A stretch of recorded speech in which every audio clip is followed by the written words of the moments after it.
Sir வணக்கம். சத்துணவு மாவு பசங்க சாப்பிடுவாங்க.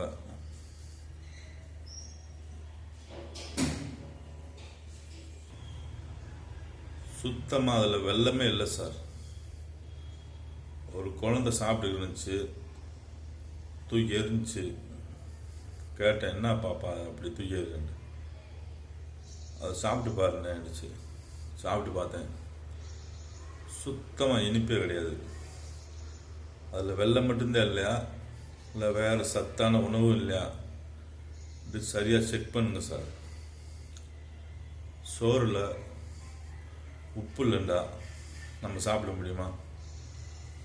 ஒரு குழந்தைங்க எப்படி சார் சாப்பிடும்? அதில் இனிப்பு போட்டிங்களா இல்லை போடலையா ரெண்டு கொஞ்சம் நல்லா செக் பண்ணுங்கள் சார். குழந்தைங்க சாப்பிட்றது சார் சத்துணவு மாவு